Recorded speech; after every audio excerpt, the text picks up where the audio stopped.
I'm Marcia Lehman, and I'm a Knox County Master Gardener. Today we're going to be pruning a cherry. This is a fruiting cherry, and in fact it is a Montmorency cherry. Montmorency is the #1 cherry, sour cherry, grown to make cherry pie filling. So it's a very common species, and that's what we're working on today. Normally we would start at the bottom and get rid of any suckers, but I've already looked. This tree has no suckers. This tree is about 18 years old. It has pretty good structure to start. So what we're focused on today is not so much on the structure like we would if this was a 4 or 5 or 6-year-old cherry tree, but we're going to be working on cleaning up. So the first thing we will do is come in and get rid of the 4 Ds. Dead, diseased, damaged, and dysfunctional. And we have a bit of dead because we came in and, you know, some of it breaks off really easy with your fingers and goes crunch. So we'll do that. And then once we get rid of the dead, then we'll come back and look at where things may be rubbing or crossing. With all stone fruits, so that's a cherry, a peach, a plum, a nectarine, and apricot. Those pits are generically called stones. On all stone fruits in the home garden, we really want a very open, sometimes called a vase shape. We don't have a central leader on the tree like we have on a pear or an apple.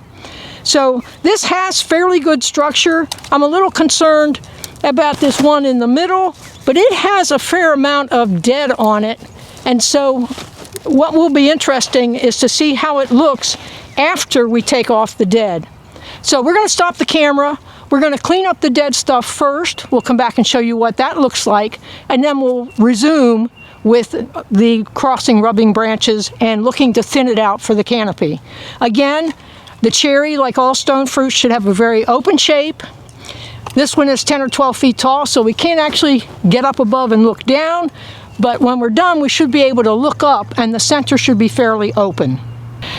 In the process of starting to look for the dead stuff, we found, obviously there's lichen on this tree. Lichen is not an issue, but we found some other funky looking stuff and did a quick check, and it is a type of fungi which we don't want to leave on the tree. So any of the branches that have this type of dark, spongy, almost mossy looking material, we're going to take that off. It's not dead, but it's not dead yet. I don't think that limb would survive with that growing on it. So as part of cleaning up the dead, we're going to take off any of the little branches that have this fungi growing on them. Again, that's different than the lichens, which are much lighter in color and do absolutely no harm to the tree.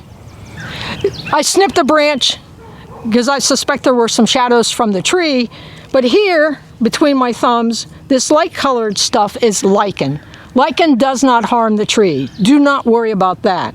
However, as I move my thumbs up, here we have a dark-colored spongy mass, looks a bit like fungi, and that's not good.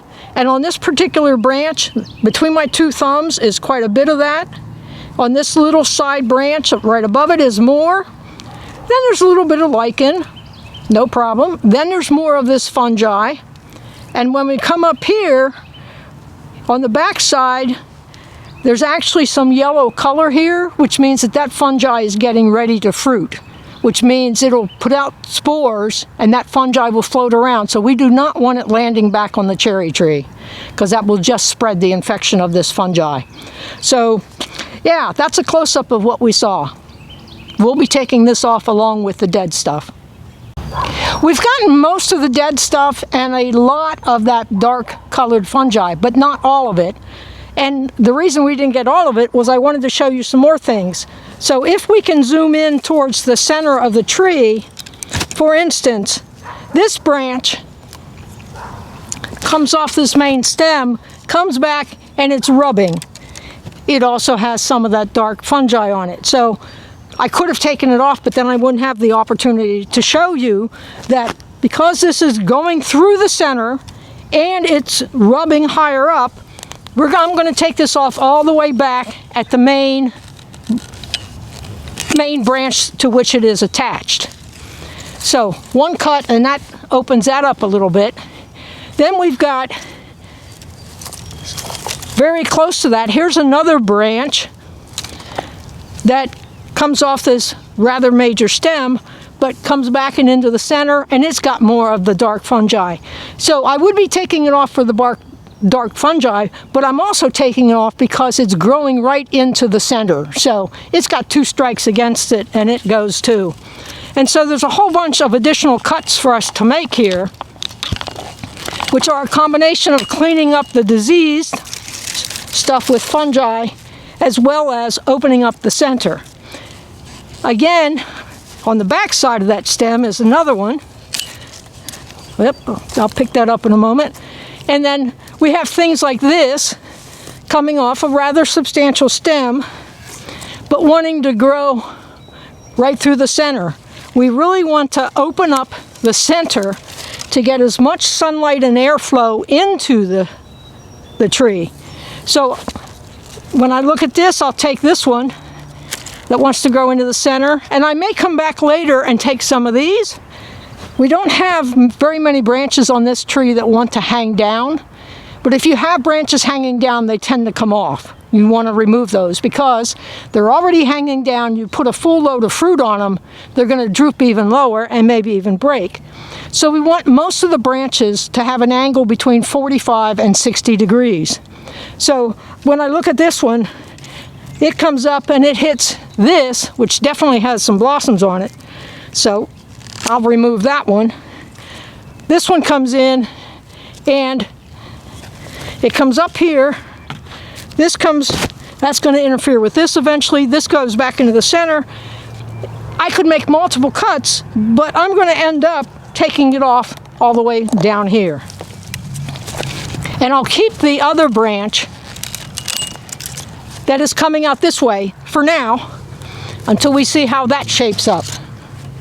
So the next thing I see on this one is, in fact, I've got a branch here, comes out here, and this one is rubbing against this one.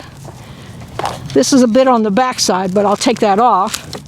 And that gives me another year or so to see where these end up growing. So that's working on this side of the tree. We're going to stop and we're going to move the camera around to the other side of the tree because we've got some really good examples to share.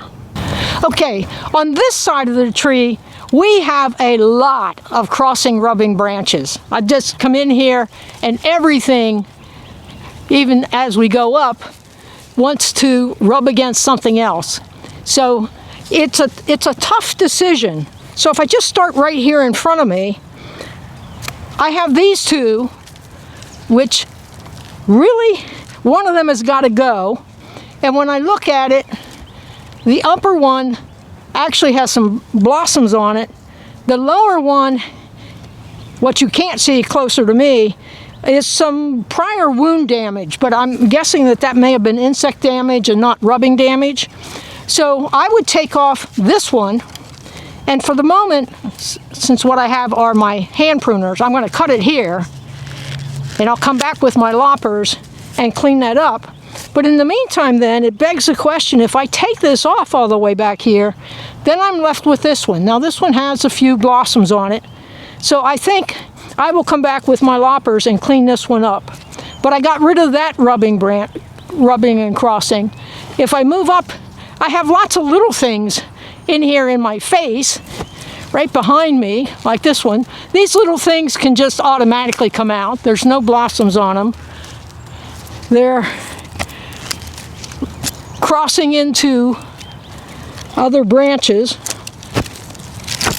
And some of them, when you cut them, it's pretty clear that the little branch was dead.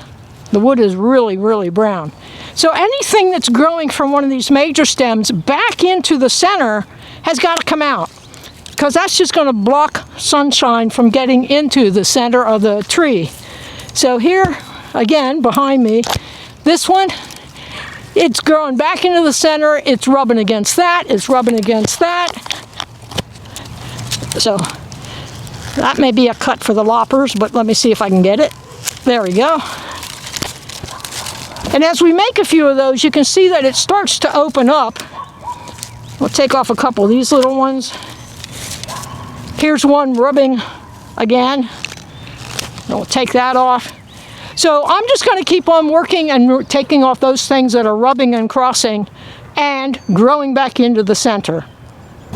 We're about to call it quits, and like any other time, as soon as I say that, I see one more piece of dead that I just snip off.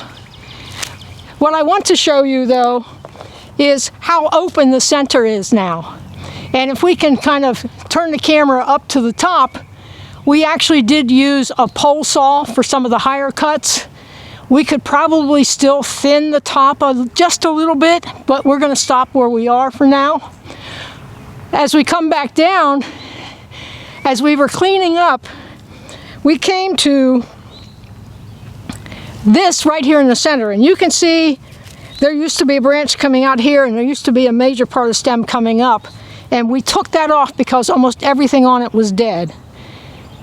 We kept this side to try and fill in this side of our shape, and then as we were cleaning up, we came to this, and we took off pieces and pieces and said, you know, this whole thing needs to go. So I've got one more cut that I'm going to make. It's not going to be as nice a cut as I would like, because this is, I don't know, maybe a 20-degree angle, and it's hard to get a saw in there. So I'm actually going to start on the outside, or on the side. Yeah, I'll come around. And I want to now take off this whole thing. We kept cleaning up, and finally said, nope, the whole thing needs to go.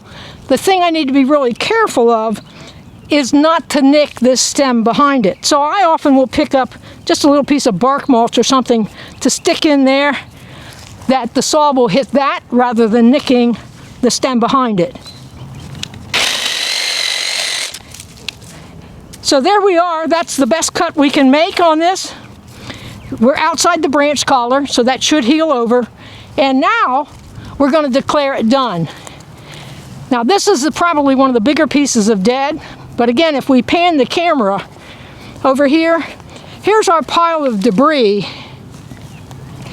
And I know your eyes are probably drawn to the blossoms that came off with some of those crossing rubbing branches, but I would still say the bulk of what we took off was dead material.